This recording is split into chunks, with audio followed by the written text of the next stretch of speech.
Sejam muito bem-vindas a mais um Café com Elas. Hoje é com muita honra que nós estamos recebendo a professora Cristina. Foi minha professora, sabia? Nossa, que Quantos honra! anos? A Lúcia Rincon, uma paciente querida, e nós descobrimos que elas já se conheciam. Você acredita? E nosso tema hoje é compreendendo os efeitos da violência contra a mulher. Nós estamos no mês de março. Vai ser um tema que nós vamos conversar de forma agradável, mas é um tema também muito sério, né, Tati? Com a Constituição de 88, muito se evoluiu. A mulher conquistou espaço, a mulher cresceu na sociedade, ganhou voz por muitas vezes, mas sabemos que ainda há muito que melhorar. Há muito que evoluir na nossa sociedade. E hoje nós vamos falar sobre isso. Os efeitos que nós temos da violência contra a mulher, o que causa e, principalmente, como que nós vamos evoluir essa sociedade? Como que a gente vai ensinar para a sociedade a melhorar? Então, nós temos um jargão aqui, meninas. Vamos lá? Então, pegue Pega o o seu seu café café e vem com ela. ela. Bora lá? Cristina, que honra ter você aqui.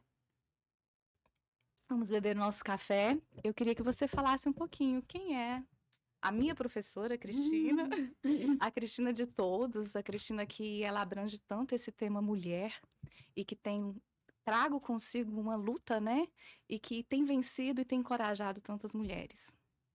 Fran, é um prazer estar aqui tomando esse cafezinho gostoso com a Lúcia Rincon, que é uma referência no estado de Goiás no que diz respeito a essa luta e essas conquistas e esse trabalho em defesa das meninas e mulheres. Com a Tati sendo recebida desse jeito tão gostoso, né? Brindar com café é um verdadeiro luxo, né? Uma Verdade. bebida autenticamente brasileira, né? Eu sou da brasilidade. Eu sempre ressalto, destaco e tento levar o melhor que nós temos, seja de Goiânia, de Goiás, seja do Brasil. Bem, a Fran me fez uma pergunta, vou tentar fazer um resumo bem aí expressivo e de uma maneira muito objetiva. Eu sou a 10ª filha de uma família de 14, nasci de um pai português, imigrante, que veio para o Brasil, como tantos outros, né, para tentar uma vida melhor. Filha de uma mineira bravíssima, uma mulher fortíssima, Maria Madalena. E cresci, sou a 10ª filha de 14, cresci ouvindo minha mãe e meu pai dizerem que a nossa herança era nosso diploma e nos dando total autonomia. Eu saí de casa para estudar aos 15 anos. Meu pai não me tutelou aos meus irmãos, nem a minha irmã. Ele abriu minha conta bancária e entregou a responsabilidade da minha vida. Você administra a sua vida. Vou te dar o mesmo que para todos, se sobrar bom, se faltar problema seu. Então eu aprendi desde muito cedo a cuidar da minha vida. Entrei na faculdade em 1982, na Universidade Federal do Paraná, ainda vivendo sobre um regime de ditadura. Me somei, né? Somei aí meu trabalho ao movimento estudantil, fui do DCE, fui da UNE, fui dos Encontros Nacionais de Educação Física, que foi meu primeiro curso de formação universitária, e vivi um mundo muito específico, que era o meu, sem violência, sem assédio, com autonomia, com independência, com autoestima, e me deparei com um mundo totalmente avesso às mulheres, né? Que eram duas realidades que se conflitavam. E fui entender o que é a violência contra a mulher da maneira mais cruel que se pode enfrentar, que é vivendo no seu próprio corpo. Um homem que dizia me amar, médico já estabelecido, mostrando que a violência é transversal a todas as classes sociais, econômicas, culturais. E ele que dizia que me amava, praticava violência psicológica, hoje tipificada pela Lei 11.340, que é a Lei Maria da Penha, e ele tentou me matar usando uma garrafa de álcool e 3 palitos de fósforo, um homem que dizia que ia suicidar. Então eu vivia a violência psicológica, coisa que hoje é tipificada, mas que naquela época a gente não entendia. E nos anos 80, a Lúcia participou ativamente disso, começa o movimento das mulheres pela garantia e preservação da sua vida. Porque o que a gente faz é preservar a nossa vida. Sim. Se eu tenho 85% do corpo queimado, é porque eu sou uma mulher. Se eu tivesse nascido homem, isso jamais teria me acontecido. Então, nós caminhamos com o movimento Quem Ama Não Mata, Uhum. né? Um movimento que abre essa porta do judiciário para condenação de homens agressores, porque até ali era natural, era defesa da honra, uma argumentação que caiu no STF tem 2 anos. Uhum. E nós ainda estamos nessa luta e com uma reatividade masculina muito feroz. O que eu tenho assistido nos últimos tempos, o que eu tenho recebido de notícia me mostra homens frágeis, covardes e que só têm força física e que atacam, machucam, destroem e pior, muitas são mortas, né? Pior que isso, você tem visto na Assembleia Legislativa, né? Ah, É mas importante a gente aonde registrar, tem porque homem, existe né, Lúcia? E a nossa Assembleia, ela está com essa característica, né? Está carregando uma característica de patriarcado muito forte, presente desde o primeiro dia dessa gestão, né? Então, Lúcia, fala um pouquinho para mim quem é Lúcia Rincon, para o pessoal te conhecer. vocês pediram biografia. Mas eu quero ouvir. Sabe o que eu adorei na sua biografia? Não, mas é o que eu gosto. Eu li sua biografia e eu fiquei apaixonada. Eu sei. Ela colocou assim, eu fui me deliciando na sua biografia, me perdendo também com a sua história. Mas o que eu mais gostei foi quando você colocou a vó, mãe, Sim. filha. Eu falei, gente, isso é tão importante, a gente se ver na família antes de se ver profissional. É verdade. Eu sou filha de classe média do interior de Goiás, classe e política, né? Uhum. Então, eu sou de Pires do Rio, meus parentes todos envolvidos com política, meu pai também. Então, sempre tive um gostinho por estar envolvida nessa prestação de serviço, nessa retribuição para a sociedade, né, daquilo que a gente conquista ou daquilo que a gente tem o privilégio de ter ao longo da vida, né? Então, foi filha única, não fiquei chata como a maioria, Olha. e desse ninho, né, um ninho conservador, tradicional, eu posteriormente vim encontrar o Partido Comunista do Brasil e com todos os conflitos, mas as contradições que a gente vive, né? Mas fomos avançando na compreensão do que são as independências, a diversidade e a necessária democracia no nosso país, né? Desde o lar. Porque só com a democracia interna e externa é que a gente pode falar, que a gente Sim. pode demandar. Que a gente Porque pode... muitas mulheres negociaram porta para fora, mas não negociaram porta Verdade. para negocia a dentro. porta para dentro. O machismo estrutural Isso aí ainda foi, é uma realidade, né? É uma realidade muito forte, né? Então, a gente vai aprendendo com a própria rebolar da vida como se posicionar e como enxergar a outra e os outros, né, que não estão agraciados como você. Então, foi assim que eu vim para Goiânia, e lá do Pir do Rio para Goiânia, e aqui me engajei, pouco tempo aqui, já me engajei no movimento estudantil, menos, porque era 70 e poucos, quando eu fui para a universidade, e aí o pessoal corria, né? O pessoal chamava para uma reunião, você chegava lá, se eles tivessem suspeita de algum olheiro, algum policial disfarçado, já ninguém falava nada e eu ficava perdidinha, porque eu estava chegando, né? Mas devagarzinho, né, a gente foi se aproximando das pessoas que tinham compromisso com a melhoria da sociedade de diferentes formas. E assim eu encontrei o meu esposo, quer dizer, hoje eu sou viúva, mas encontrei o Silvio com o PCdoB, né? E dali a gente, final dos anos 70, nós viemos construindo uma história conjunta, né? E aí eu costumo dizer, no quê, né?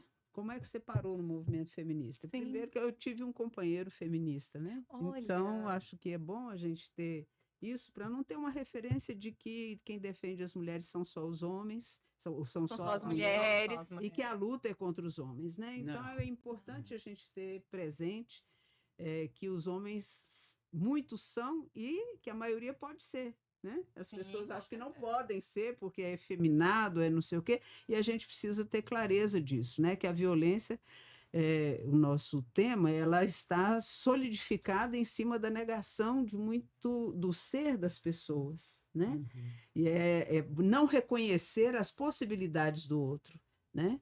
E assim a gente fundou o Centro Popular da Mulher em 1985, né? Que fez 40 anos ontem. anos, é. Ontem! Ontem. Ah, Então, estar gente, aqui, poder registrar isso num podcast é ótimo. que Né? alegria. Estamos registrando em todos os espaços, estamos comemorando com muitos debates, com muito envolvimento com a luta social. Estivemos no ato sábado passado, um ato público chamado por várias organizações feministas de Goiânia, né? Fizemos uma bela caminhada também, apresentando para a sociedade que o dia 8 de março, que nós aqui também já fizemos referência, é um dia de lembrar as nossas dificuldades, celebrar as nossas conquistas, né? E Nunca continuar lutando. necessariamente não é de comemoração, né? Sim. É de exatamente apresentar para a sociedade, a nossa luta ainda é essa, até porque já dizia Juliette Michel, né? Que essa é a mais longa das lutas. Então, que a gente não se engane, né? Então é isso. Eu vim parar no movimento feminista, sim, já professora, né, na universidade, já casada. Lamentavelmente não tive esse vivência do movimento estudantil que você teve a chance de ter. Eu digo que é algo que eu não perdoo. Ó, mais uma coisa para não perdoar os militares, né? Do ponto de vista pessoal. Quando nós falamos da violência doméstica, né, da tipificação, e se fala que hoje já se reconhece a violência psicológica, Uhum. eu, como advogada familiarista, acho muito difícil, no âmbito da justiça, ainda comprovar. É uma das maiores dificuldades que eu tenho, é provar a violência psicológica. O quanto isso é delicado, o quanto é difícil juntar provas e o quanto ainda é pouco falado. Se fala pouco ainda. Na verdade, Tati, a violência psicológica, ela é uma violência de um estrategista, ela é uma violência praticada de uma maneira inteligente, né? Inteligentíssima. Inteligentíssima. Ela vai te aprisionando e vai fazendo com que a sua autoestima, com que a sua autovalorização você fica em dúvida. Será? Será? Você fica na insegurança, Isso né? é mimimi. Gera uma culpa é insegurança minha. monstruosa.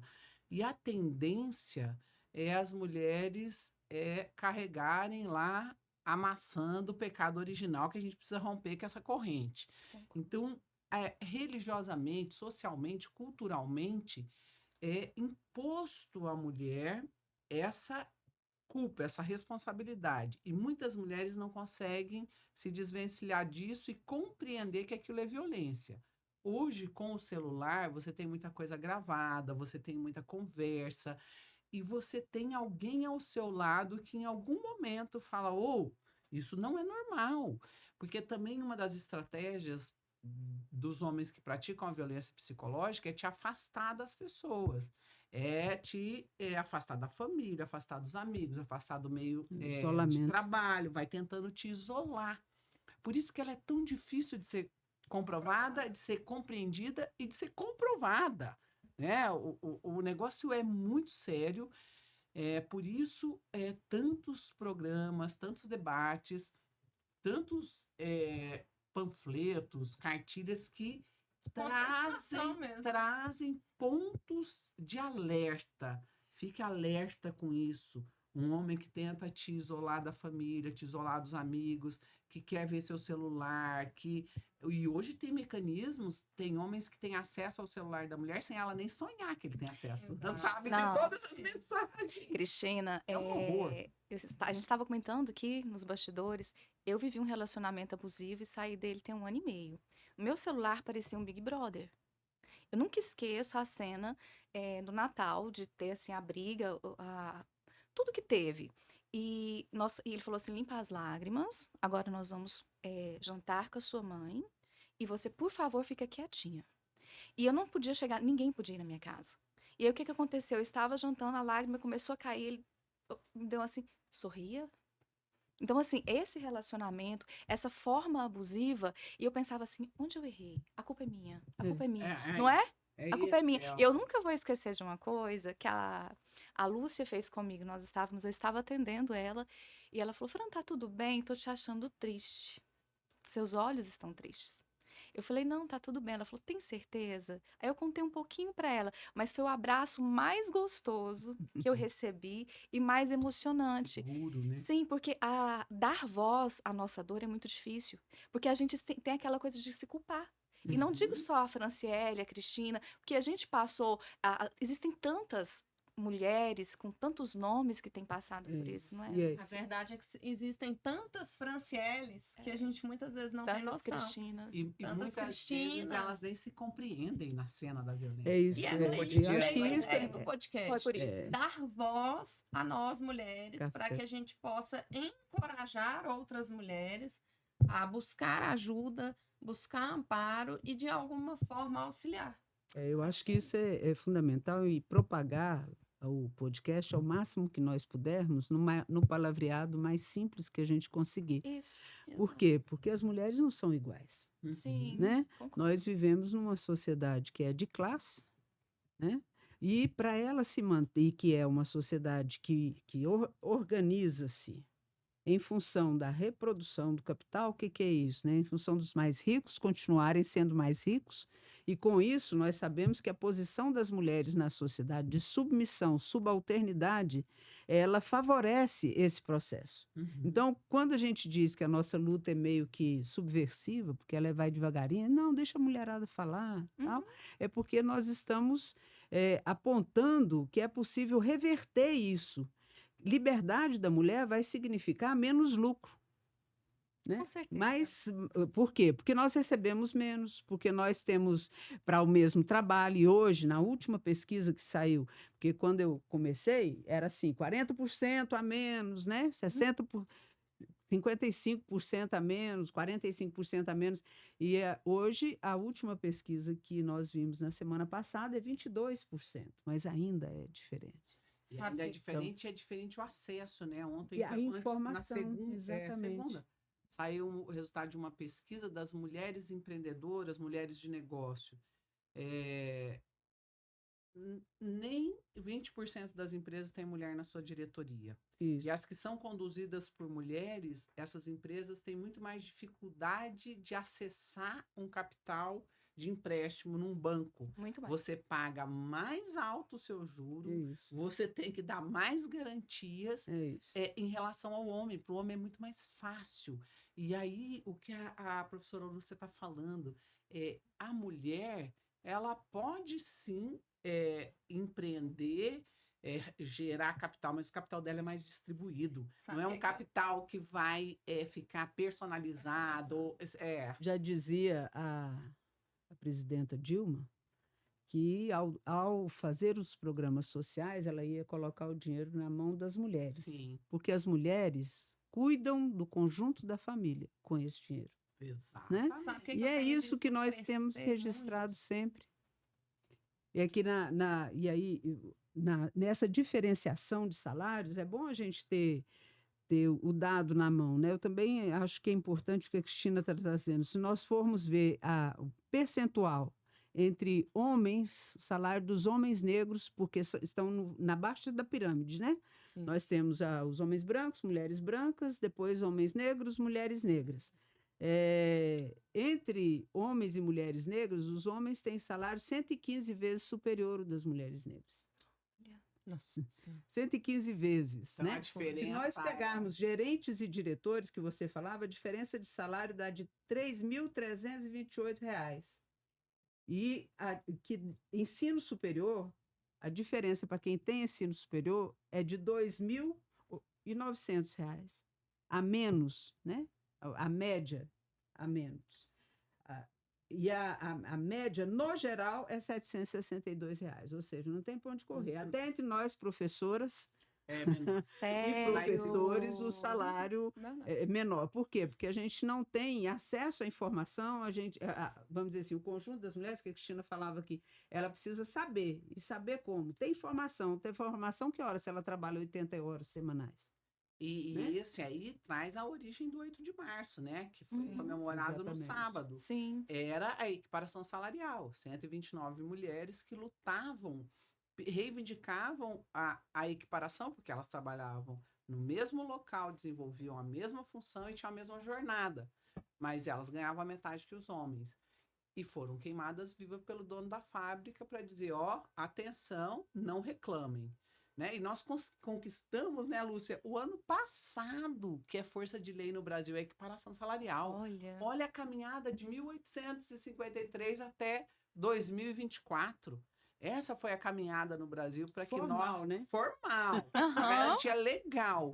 Mas não tinha nem legalidade de É. garantia, né? Hoje nós temos um marco legal. Sim. E aí é luta atrás de A luta, União, né? a União É Brasileira, perrengue. na União Brasileira de Mulheres, nós temos um slogan, foi campanha nossa há muitos anos, porque o Centro Popular da Mulher aqui foi fundado em 85, mas daí a gente juntou várias outras no país todo, e em 88 fundamos a União Brasileira de Mulheres. Aí essas que vieram antes, né, nem ficaram juntas ali, mas a gente costumava dizer, porque nós participamos de todo esse processo, tanto de modificação das leis trabalhistas, como da própria formatação da Constituição, e depois da discussão nas constituições estaduais, né, daquilo que a gente tinha conquistado na Constituição Federal. Aí a gente diz, igualdade na lei, igualdade na vida. Vai uma distância, É. né? Agora, sem a igualdade na lei, nós não chegamos na igualdade na vida nesse tipo de sociedade. Tudo bem, se fosse época de revolução, a conversa seria outra, né? É. Assim como, por exemplo, na União Soviética, em 17, foi assim. Fez-se a revolução e a Constituição passou a ter 98% de igualdade entre um e outro. Mas quem falou que isso não é real? Que isso é dia a dia, Era né? assim, É dia a dia dia. a dia. Não era mesmo, Quando né? vamos ali para o âmbito do judiciário, uma das grandes dificuldades que hoje percebo é a comprovação da violência patrimonial. Você denuncia, existem as provas e a justiça ignora o pleito. Mas as artimanhas, Tati, antes da separação, já tira o dinheiro do nome, já põe no nome do não sei quem, Gente, do eu não tô sei quem, do com não sei paciente quem. É desse uma... jeito. Tirou-se assim. tudo. É É como se assim. preparasse a cena de um crime e falasse: olha, eu não vou deixar rastro nenhum. E são tantas mulheres que passam por isso, gente. E a gente se Sofrendo, depara com porque- decisões como, recente eu solicitei uma busca de sistema, Bacen, Renajude, Bacenjude, que há. Infojude, Sniper. O juiz indeferiu sob a alegação de que eu não poderia utilizar as ferramentas do judiciário para apenas um Favorecer anseio de curiosidade patrimonial da minha cliente. Nossa, que horror. No começo de um divórcio. Que horror. E assim seguimos há mais de ano, já vai para 1 ano e meio. A minha cliente não consegue receber um valor de pensão alimentícia, ela não consegue receber nada de patrimônio. É muito cruel, né? É cruel. Isso é A crueldade, violência patrimonial hoje é uma realidade. Eu trabalho com os grupos reflexivos para homens. Comecei esse trabalho quando começou em Goiás, há 20 anos atrás. À época, muitas mulheres, que absurdo, você é uma vítima, você vai falar com o homem agressor? Vou, porque sem o homem sentado na mesa, a gente não vai achar solução. Exatamente. Eu preciso falar com o homem agressor e eu os coloco no lugar dos meus irmãos, que tiveram que tirar a pele do corpo para me salvar. No lugar do meu pai, de 86 anos, que teve que viver isso. E vender uma fazenda, Abrir mão de perder um bens. patrimônio de Uhum. vida para me salvar. É neste lugar que eu tento colocar esses homens. E na Claro. última, foi tão interessante, elas fizeram uma dinâmica, que cada homem tinha que levantar e levar uma rosa e me entregar e falar alguma coisa. Nossa. Dos 18 da sala, só um falou o nome. Só um. Porque eles têm vergonha também. Ela vai me reconhecer depois, vai saber quem eu sou. Só um falou o nome. E quando eu falo do meu pai, me emociona muito, porque meu pai é uma pessoa totalmente pacifista. E quando eu cheguei em casa, que ele não pôde vir me ver, eu que fui vê-lo, que ele já tinha 86 anos, tinha irmão menor, minha mãe já tinha falecido. Meu pai me viu, ele ergueu os braços e falou: graças a Deus que eu sou seu pai e não pai dele. Porque se eu tivesse criado um filho para fazer isso com a mulher, Uhum. eu estava morto. Sim. Então ele ainda agradeceu ser pai da vítima. E eu saí e estava conversando com uma pessoa fora, né, da sala. Um dos homens, né, que são do grupo, parou e falou assim, me ofereceu um lenço. Falou: eu vi que você se emocionou, você aceita um lenço? Aí eu peguei a caixinha de lenço, ele falou assim: olha, vou te falar uma coisa. Eu não bati, eu não xinguei, mas eu tirei tudo da minha mulher. Eu deixei ela sem nada. Violentou de alguma Só forma. que a sua fala hoje Uau. me fez entender o quanto eu tô errado, quanto eu tô sendo injusto. E eu vou resolver esse problema. Que legal. Então você veja uma coisa. Ele falou isso. Eu me senti no lugar do seu pai. Né? E isso pode acontecer com qualquer pessoa. E o que eu estou fazendo com a minha mulher não é justo, porque ela me ajudou a construir tudo que nós temos. E Né? se E aí fosse a passa para falar filha? nós. Que até ali a pessoa fala: é meu, eu que fiz. Como assim? Eu né? acho- E eu ia fazer uma pergunta Aham. e você já até me trouxe a resposta. Como que poderíamos amparar emocionalmente as mulheres e, ao mesmo tempo, cuidar desses agressores para que eles entendam, que a gente conscientize esses homens? Eu acho que você já traz um pouquinho de como tratar isso na sociedade de alguma forma. É a Mas e criação dos- emocionalmente? É, pois é. A criação dos grupos reflexivos foi um grande avanço, mas tem muito a avançar, né? Muito Nós avançado. temos feito um estudo de acompanhamento e, de fato, a estrutura jurídica ainda é muito. A estrutura do aparato do judiciário para poder dar essa assistência, para poder solidificar isso, ainda é muito fraca. Né? Sim, do É, judiciário eu do entendo. judiciário, pois Tem é. que Falta começar cada muito, vez né? mais cedo, né? Eu ouvi uma entrevista que eu indico, né, para quem estiver nos assistindo, para vocês, o Fio da Meada, que é da Rádio Novelo, toda segunda-feira entrevista uma pessoa. Que legal. E dessa segunda-feira, de ontem, foi a juíza da Infância e Juventude do Rio de Janeiro, Vanessa, Uhum. que começou a estudar a infância de uma maneira científica também. O que ela relata na entrevista é assustador. É assustador. Jovens de 13, 14 anos cometendo violências bárbaras, absurdas contra meninas de 12, 13 anos.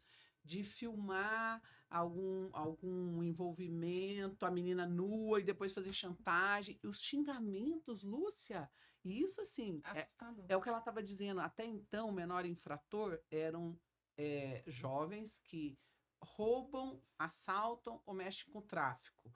Hoje segue as 3 tipificações e da classe média alta, crime virtual. E são horríveis os crimes. Você fala: não é possível que um menino de 13 anos está falando fazendo isso. Tá fazendo Mas isso. acontece que a violência, às vezes até sexual, psicológica, começa dentro de casa. Eu tive uma conversa esse fim de semana com uma pessoa querida, sem expor, mas ela colocou assim que ela foi abusada pelo irmão por quase 5 anos. Meu Ele Deus. levava ela para uma casa que era no fundo e abusava dela. Então, assim, o que nós temos que, às vezes, começar essa conscientização até mesmo nas crianças. Se a gente tem que pensasse, começar vamos pela tratar só com criança. as mulheres Sim. abusadas. Não, a gente tem que começar lá atrás. E aí, É a eu prevenção, vou- né? Não é a ação. E essa rede, e a gente estava conversando sobre isso. Que rede de apoio que eu posso oferecer? Vamos começar lá atrás. Uma criança, adolescente, uma mulher abusada. Lúcia, pode falar. Então, eu acho que nós temos alguns canais que a gente tem que intervir com muita decisão. E isso o patriarcado tenta impedir a toda hora. O que eu estou dizendo? Como é que as mulheres têm acesso a instâncias de poder? A gente acabou de falar aqui das diferenciações. Vamos falar de partido político. Nas direções executivas dos partidos no Brasil, apenas 20% são mulheres. Sim. Então, se você não tem mulheres com possibilidade de contribuir para a decisão, isso vai se tornando cada vez mais difícil. Né? É preciso que a gente se intere de que a educação se faz em todo lugar, e é isso que você começou a dizer. E nós precisamos ter isso também nas escolas permanentemente. Né? De como que você está dizendo, tem que começar da educação das crianças. Sim. Mas nós vamos falar de educação sexual nas escolas, para poder tentar, inclusive, construir a prevenção à violência contra a mulher.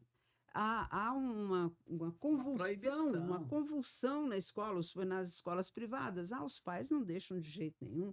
E na escola pública, a gente tem conseguido avançar em todos os dois, mas ainda é muito fraco esse muito entendimento. Mas, Direto Lúcia, ainda. essa é uma das estratégias da reatividade Sem masculina. Os dúvida. homens entenderam como as mulheres avançaram.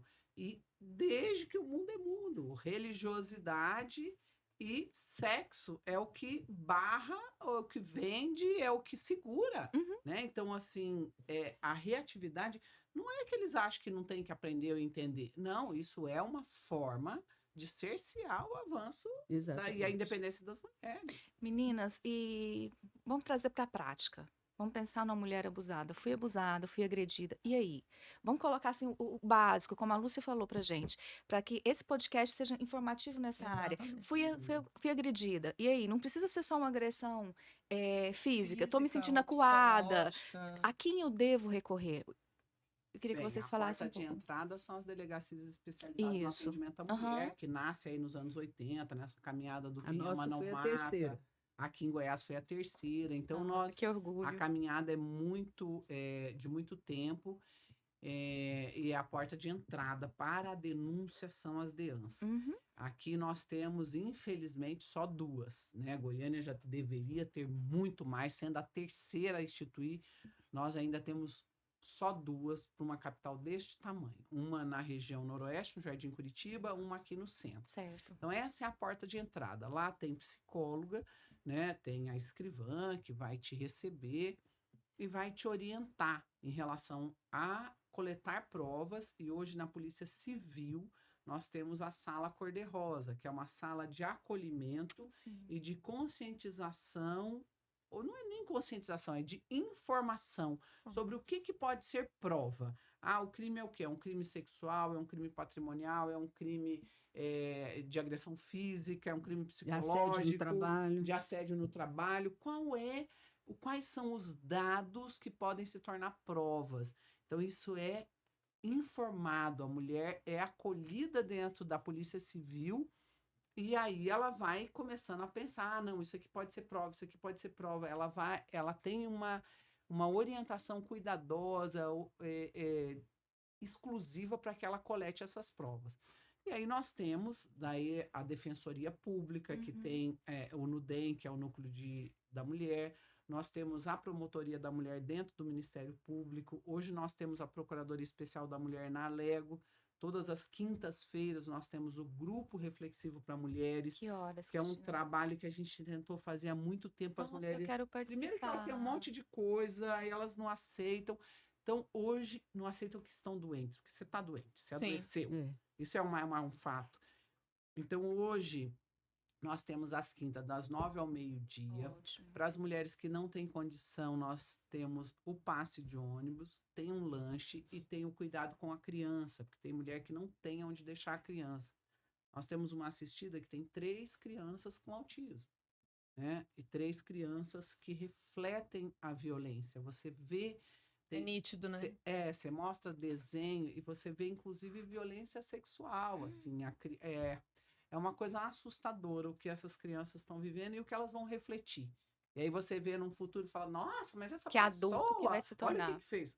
Uai, olha pro passado Olha dela. a passada dela. Então, Tá vendo? essas são as portas. Nós temos uma rede de proteção sólida, forte, porém, o que é o projeto do governo federal, que aqui em Goiás já tem mais de 8 anos em construção, é a Casa da Mulher Brasileira.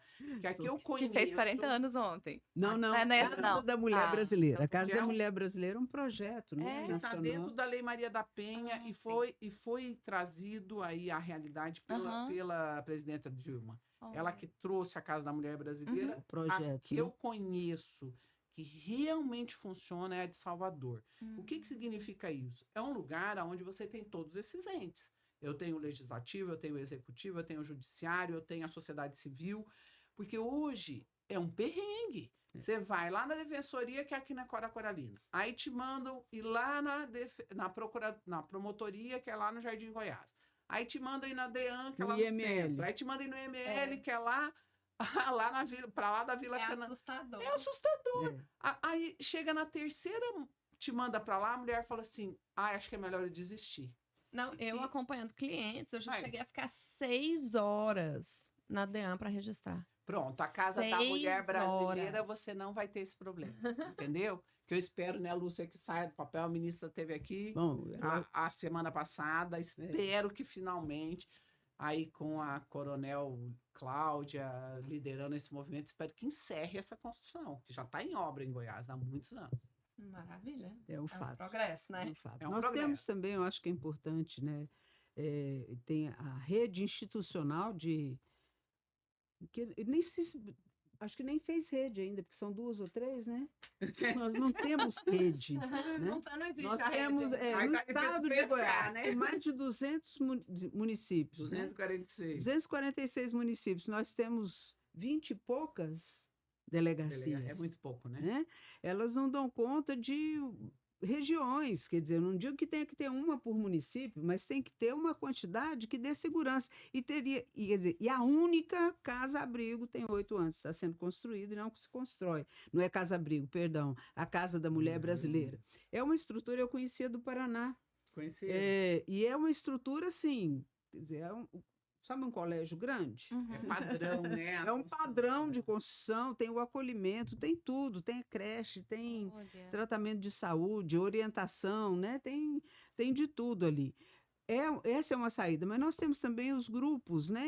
Nós temos em Goiânia, já com mais de 40 anos, que é o Cevan, né? Sim. Que sempre teve uma casa de apoio, de acolhida para essas mulheres, né? Quanto tempo que a mulher pode ficar nessa casa de apoio? Eu hoje não tenho dado, mas eles encaminham e tem ajuda, ajuda para a justiça. Um auxílio. E também uma creche, né? Até fruto de uma luta que conquistamos aquele prédio, que era para mãe solteira, mas como a sociedade goiana é muito conservadora, nós não conseguimos instalar a casa da mãe solteira. Né? Então, aí apoiamos todo o trabalho que o Cevan fez para poder instalar ali uma casa de acolhida e uma casa, quase que uma casa-abrigo, né? Não é porque a casa-abrigo, de fato, precisa ser Monitorada pela polícia, né? sem conhecimento do endereço, que é algo que eu acho que é importante as mulheres saberem também, né? Que você estará, se nós conquistarmos as casas-abrigo que conquistarmos, vocês estarão bastante protegidas, porque são endereços sigilosos, né? São endereços sigilosos. Então, eu acho que é importante nós conversarmos com essa população nesse sentido. Advogados, é possível ter advogado gratuito, né? Que é a Defensoria Pública no geral, mas também algumas entidades, o próprio Cevan, tem gente que trabalha pro bono, né? Trabalha de forma Psicólogas também gratuita, tem. né? O Centro Popular da Mulher tem atendimento psicológico, né? Tem orientação de advocatícia, às vezes não temos condições de tocar o processo. E nós temos também uma secretaria, na Secretaria Municipal da Mulher, nós temos também um campo de assistência, de acolhimento para essa, que ainda permanece, para essa mulher agredida, né? E eu acho que a gente também podia explorar um pouco mais essa coisa de que é mesmo essa agressão, né? Era isso que eu ia perguntar. Exatamente isso. Porque o que nós vemos na prática, muitas vezes as mulheres elas não conseguem sair desse ciclo. Muitas vezes elas não conseguem reconhecer o quanto elas estão sendo submetidas diariamente a agressões físicas, psicológicas, sexuais, que isso é uma realidade. Tem que se dizer. Eu tenho uma filha agora com 7 anos, e eu ensino para minha filha desde os 2 anos de idade. Filha, partes íntimas, aqui, aqui, aqui. Ninguém precisa tocar em você. Uma vez a escola me chamou. Falou assim, a Alice não deixa ajudar ela a ir no banheiro. Falei, ótimo, quer dizer que ela tá aprendendo. Ensinou. Ela vai assar. Falei, beleza, ela vai aprender. Vai assar 1, 2, 3, ela vai aprender. Não faz sentido. Mas é isso que eu estava falando. Sozinha, ela vai aprender. Minha filha não precisa ser limpada por ninguém. E assim, a escola ficou horrorizada. E eu falei, não precisa, pode deixar. Ela vai aprender. E nunca aceitou. Então, desde muito cedo, eu falo para ela, não tem que te tocar. Seu irmão não tem que te tocar, seu tio não tem que te tocar. Você não é obrigado a abraçar as pessoas. Aquela mania de, ai, olha, titia, dá um beijo, dá um abraço. Isso não existe. Na minha casa, eu eduquei desde cedo. Você não quer abraçar o titio? Você não quer Não beijar o precisa, titio? Não precisa. Não precisa, você não está confortável. Você precisa ser educada. Oi, tudo bem? Educação cabe em qualquer lugar. É. Agora, contato... eu Pois é, entendo mas que isso faz parte do que a gente chamava de educação sexual, né? É. Se a sim. gente Que tiver... hoje A tá, minha eu ensinei desde sim. cedo. Mas assim, a gente podia pontuar. Mas você vê, a escola até te chama. Olha, chamou. olha É, que nível que a gente chegou. sim. Ao invés de avançar, né, Lúcia, das meninas terem mais autonomia com o seu próprio corpo e mais se apropriar, né? Porque, ó, no Brasil, a escola manda no corpo da mulher, a justiça manda no corpo da mulher, a religião manda no corpo da mulher, a imprensa manda no corpo da mulher, só a mulher que não manda no corpo dela. Verdade. Verdade. Só ela. Se você falar da questão sexual, nossa. E falar que não quer ter filho, então? É um Faz uma absurdo. blasfêmia. É, quem é você para Você- não ter filho? Você nasceu pra isso. Como assim? Casar e reproduzir. Mas aí é a perpetuação do poder também. Sim. Porque se a mulher disser, eu não vou ter mais filho, a humanidade acaba. Olha o poder que a mulher tem. Sim. Se ela disser, não vou procriar, acaba a humanidade. Ou então viver sozinha. Eu tenho escutado muito isso. Você não pode estar sozinha. Como que a gente não pode estar sozinha? É muito Eu não triste estou ficar sozinha. sozinha. Ai, Mas eu tô não estou comigo sozinha. Eu tenho família, eu tenho Também, amigos, eu tenho isso. colegas. Não, que mas tem eu acho, tô eu tenho sozinha. visto, de fato, tem crescido muito, já que a mulher agora é autônoma, né, Sim. independente, trabalha e tal. Então, ela não pode viver sozinha. Uma forma de pressão dentro das estratégias que você De poder, de bem perpetuação. levantava, de manutenção da subordinação, né? Sim. Então tá bom, então eu vou juntar mais 3 amigas e vamos ver. Não, mas não é disso que eu estou falando. Não é? Eu escuto Né? isso também. Ai, Você precisa de um é. homem ao seu lado. Quer dizer, isso ainda é culturalmente muito difícil de aceitar na nossa sociedade. A gente acha que não. Você vai para a universidade, por exemplo, e aí você pesquisa. Você tem problema de autonomia? Não, tem não. vai, Você tem a chave de casa? Tem. Olha. E seu irmão? Ah, não, meu irmão sempre teve. Então, isso para você é normal? Né? Então, é daí que vem a necessidade da subordinação permanente da sociedade para colocar as mulheres sem condições de dar essa autonomia, né? Se a autonomia é autônoma de tudo, inclusive dos homens, seja do pai, seja do companheiro. E ela né? pode ser. Ela deve ser. Sim. Né? Precisa. Mas ela precisa ser, ser. né? Ô, Fran, mulher no Brasil pode ter conta bancária, ter meu cheque no meu nome em 79. Em 77 foi, que pode jogar futebol. em 77 que pode jogar, que falava mulher, chamava de jogador, não era jogador, era jogador, né? Até um grande aí narrador pediu desculpas públicas outro dia. Aí eu pude ter cheque. Sim. Você vê, meu pai abriu minha conta em 81, eu tinha 15 anos. Era um acontecimento uma mulher ter um talão de cheques. E ele falou, você cuida da sua vida.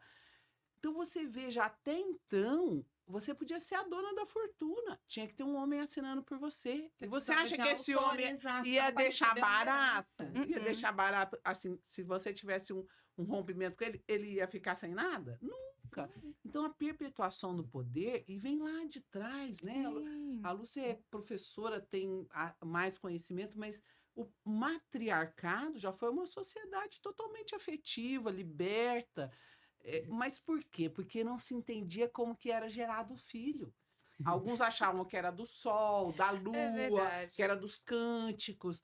Se começa a compreender isso na Revolução Agrícola, quando se começa a cercar, esse cercadinho aqui é meu, esse terreninho é meu, essas galinhas são minhas, esse porquinho é meu. Vamos indicar um filme? E aí que começou a entender que o filho, para gerar um filho, dependia do homem. Aí a chave vira, e o que ele faz? Inventa cinto de castidade, vai queimar na fogueira, porque ele não aceita que aquela mulher possa ter um relacionamento E muitas eram chamadas de fora da bruxas. cerquinha, Por quê? né? Por causa da herança. Por causa da herança, E Né? como Porque nós vamos da não ensinar divisão de bens, né? essas mulheres que nos ouvem a reconhecerem que estão sendo vítimas de violência. Então, Sinais, né? você veja, é o empurrão, é o cortar a palavra dela e explicar o que ela está dizendo. Tudo Falar isso é alto. violência, A gente. interrupção, né? Tem Você mulheres está que não conversando, conseguem explicando alguma coisa. Não, peraí, o que ela está querendo dizer é isso, isso e isso, Tão né? Ou comum, seja, né? tem até nome já, né? Esse tipo de atitude. Esse é um tipo de violência, né? E você ir aprofundando, você está no trabalho, então chega alguém e começa a encostar muito para poder te explicar não sei o quê, não sei o quê. Você tem plenas condições de negar, assim como você falou da sua filha, você dá uma cotovelada e diz. Isso é Aqui não. assédio, isso é assédio, porque de uma posição de superioridade você tá pressionando a pessoa. Então, acho que isso é importante a gente apontar, né? Particularmente no momento que a gente está lutando pelo 6x1, pelo fim das 6 horas, né? Dos 6 dias de semana para um de folga, né? 6 dias de trabalho para um de folga, porque as mulheres, nesses espaços, elas têm menos voz, assim como em todos os outros espaços, né? E tem umas formas mais sutis também, né? Assim, te dá um presente, faz um agrado, começa a ver seu telefone. Tem homens que dão um telefone de presente que já está monitorado. Sim, Ela nem o carro vai ganhei um telefone de também. última geração. Ele Sim. já está monitorado. Então, tem outras coisas mais sutis, e uma coisa que eu estou vendo hoje com jovens como Sim. vocês é a psicologia, a agressão psicológica ao inverso.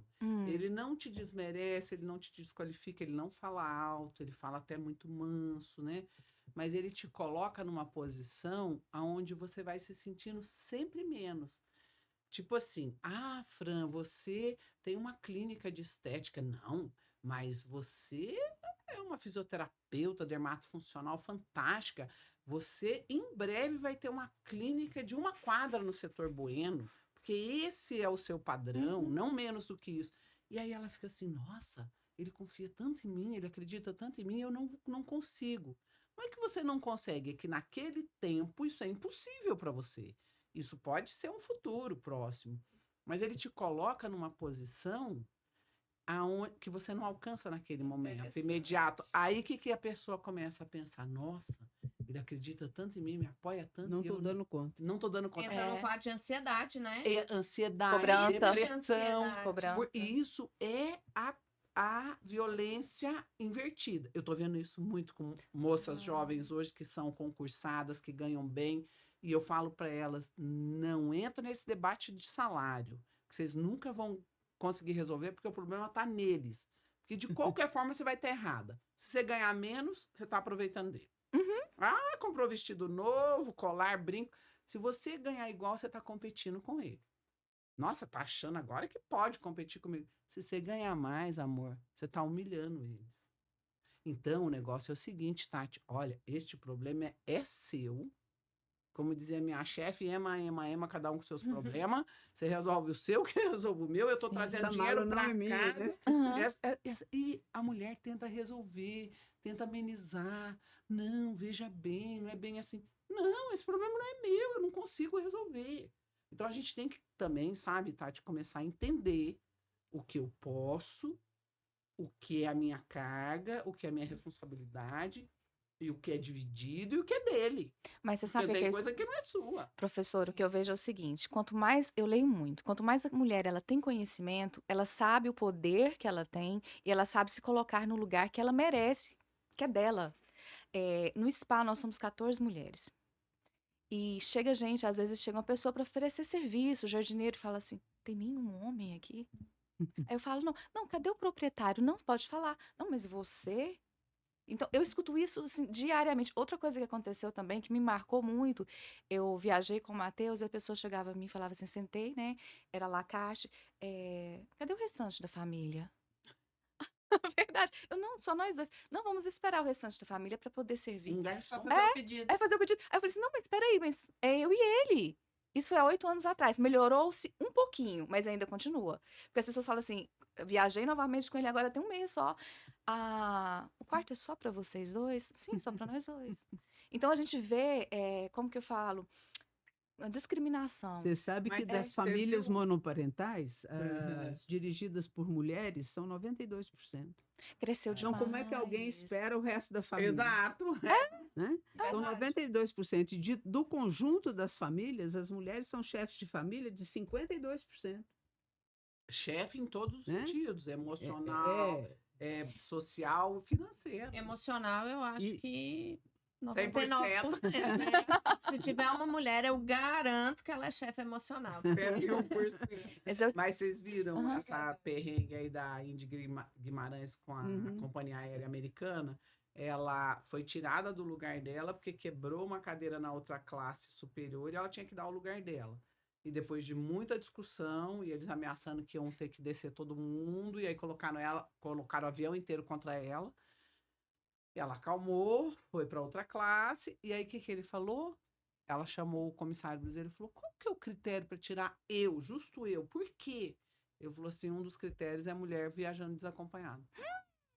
Porque olha um homem reais. só. Você não vai tirar minha mulher daqui. Sim. Então, E ela mulher reagiu, mas ela também reagiu ao reagiu. Só que máximo, né? Sim. a reação do homem ele tem credibilidade, tem Exato. poder.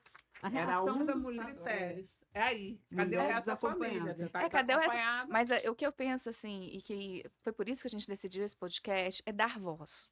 Porque às vezes, assim, a semana passada eu fui palestrar, contando para as meninas, coloquei as mulheres para colocar assim, gente, qual que é o seu sonho? A mulher, às vezes, ela não consegue Verbalizar. nem verbalizar.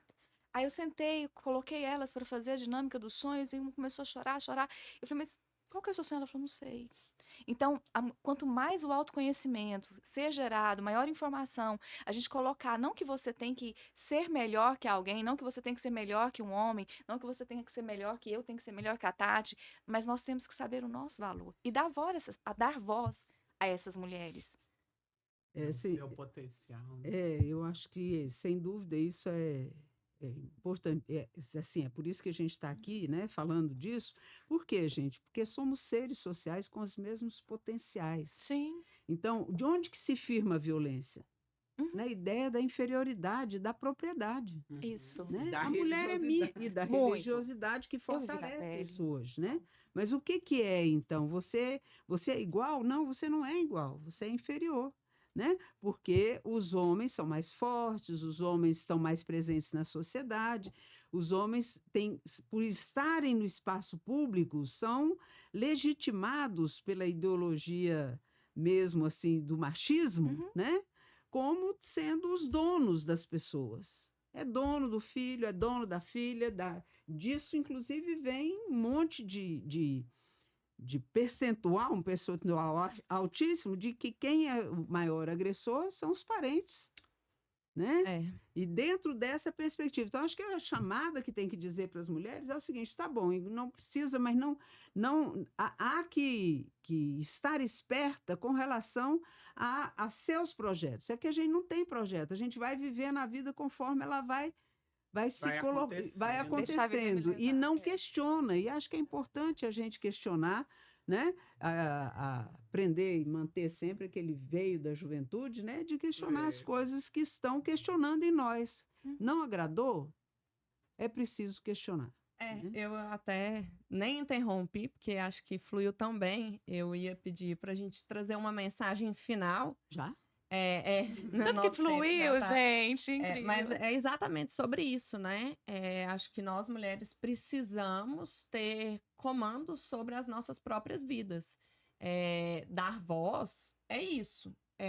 Não só falarmos sobre o que vivemos, mas nos projetos que temos. Dando voz a todas nós, compartilhando, e eu acho que o papel do podcast é esse. E eu queria que você me trouxesse uma mensagem final, uma palavra para quem está nos ouvindo nesse sentido, que a professora já trouxe também. Um aprendizado que eu tive essa semana que me fez melhor, né? Me gerou um impacto tão positivo, foi um aprendizado das etnias indígenas. As etnias indígenas têm essa dificuldade toda com a demarcação de terra porque elas não acreditam em propriedade. Elas não acreditam que eu possa ser dona daquela terra. Então, dentro dessa perspectiva que a professora Lúcia traz, nós devíamos aprender mais com essa esses povos originários e compreender que ninguém é de ninguém. Você está na companhia de, você está usufruindo daquilo, seja uma coisa material e seja até uma pessoa. Eu estou na companhia dessa pessoa, ela não é minha e eu não sou dela, porque não existe propriedade. Então a gente precisa começar a romper com esses laços e, claro, né, gente, se valorizar, se amar, se respeitar, que esse é um sólido caminho. Eu sei que não é fácil, eu sei que muitas mulheres vêm de uma criação que são desacreditadas, são desestimuladas, que a única possibilidade é um bom casamento. Então, vamos fazer essa reflexão e olhar para a gente e falar: sim, eu sou capaz, eu posso. As mulheres reconstruíram países destruídos de guerra. Olha o que é a força da mulher. E é isso, a mulher tem o dom da vida. Se ela disser não quero mais, o mundo acaba. Então, essa é a grande mensagem. Nós temos isso, é nosso. Por isso que ele gera tanto pavor no homem. E controlar isso, né? É algo que os poderosos querem. Então, é bom a gente entender que nós temos muito poder. É verdade. Eu falo para minha filha todos os dias à noite, meu esposo costuma fazer oração antes de dormir. E aí ele sai do quarto, ela vira para mim e fala assim: mamãe, oração especial. Aí eu vou no pé do ouvido dela e falo: filha, quero que você continue crescendo. Essa mulher que você é, alegre, feliz, sorridente e forte acima de tudo. Porque você, minha filha, já é uma mulher forte. Uma mulher decidida e uma mulher que vai chegar onde você quiser. Porque o lugar de mulher é onde ela quiser. Siga sorrindo. Com essa frase, Deixa eu só falar uma coisa. É rapidinho, uma coisa que, assim, pra gente, só uma colocação, nós temos que nos reconhecer. E uma coisa que eu falo muito nas palestras que eu ministro, é uma coisa tão simples. Antigamente a gente tinha um diário, não é, meninas? Não era? E eu volto muito a essa questão de ter um diário. Porque ali você começa a escrever sobre você. O que eu gosto, o que eu não gosto. Quem que é a Franciele? Porque eu tive que reaprender, entendeu? Então, assim, nós precisamos saber os nossos gostos. O que eu gosto? Então, escreve naquele caderninho. Eu gosto de comigo mesma. Porque às vezes a gente gosta de tudo com os outros. Mas o que eu gosto comigo? O que eu gosto de fazer? Então, nós precisamos colocar... Eu falo muito para as meninas, vamos comprar um caderninho, vamos nos reconhecer e colocar os seus gostos, o que você não gosta. Porque às vezes a gente esquece os seus sonhos, os seus projetos daqui 1 ano, daqui 2 anos. E nos reconhecer, sem religião, como filhas de um pai, de um Deus que nos criou para vencer. E que nos fez filhas. A partir do momento que eu reconheço a minha paternidade, independente, você tem um pai que é admirável, mas em Deus, que ele me fez para vencer, que ele me encoraja a vencer, e me reconhece, eu me reconhecer como a mulher que eu sou, nada nos detém. E a gente queria agradecer. Meu coração tá quentinho com vocês. Obrigada, meninas, Tati. Olha, quero agradecer muito a presença de vocês. Acho que foram mensagens muito fortes, histórias muito fortes, e é sobre isso. Sobre mulheres fortes, que nós teremos mais mulheres fortes. Não só para denunciar violências, mas como conquistar o mercado de trabalho, porque a violência não é só essa violência física, mas da conquista do dia a dia. Muito obrigada pela disponibilidade e que tenhamos outras oportunidades de receber vocês aqui novamente. Muito obrigada. Obrigada, agradeço também, adorável. Para vocês. Que lindo, viu? E conte com a gente, ó.